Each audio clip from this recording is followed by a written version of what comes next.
Gukesh world chess champion win అయింది కదా, ఒక్కసారి ఆ మూమెంట్ చూడండి. మాట్లాడుతున్నారు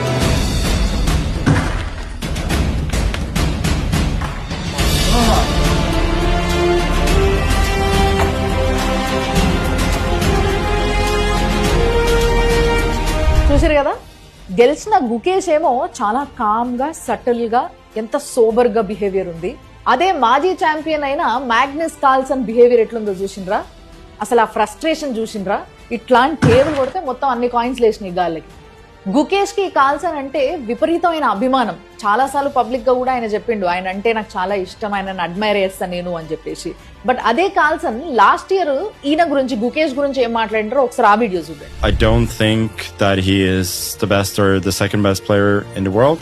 Like, it's hard to understate how bad this was from Gukesh. Like, he didn't make a single good decision basically the whole game. Like, everything was wrong.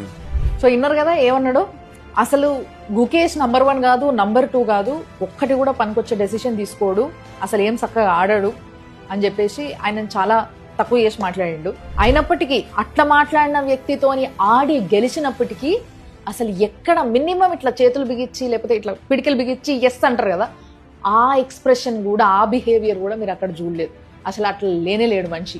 లేచి వణుకుతున్న చేతులతో అట్లా దూరం వెళ్ళిపోయి అటు తిరిగి ముఖం ఎక్స్ప్రెషన్ కూడా కనిపించకుండా అంత దాచుకున్నాడంటే దాన్నే టెంపర్మెంట్ అంటారు. ఇదే ఈ టెంపర్మెంట్ ఇప్పుడున్న యూత్ లో చాలా మందిలో లేదు అన్న విషయాన్ని ఇంతకుముందు ఒక వీడియోలో కూడా మనం డిస్కస్ చేసుకున్నాం. అయితే ఇదేంది, ఇది గెలిచిన తర్వాత ఇప్పుడు మీరు చూసింది. కానీ యాక్చువల్ గా ఈ మాట ఆయన ఆరాధిస్తున్న ఆ వ్యక్తి అన్నాడు అన్న విషయం తెలిసిన తర్వాత ఒక ఇంటర్వ్యూలా గుకేష్ ని పట్టుకొని అడిగితే, నువ్వు అంత ఆరాధిస్తావు, నీ గాడ్ అంటావు, అట్లాంటి మనిషి నీ గురించి ఇట్లాంటి కమెంట్ చేసిండు, నువ్వేమంటావు అని అంటే ఎంత సోబర్ ఆన్సర్ ఇచ్చిండు తెలుసా.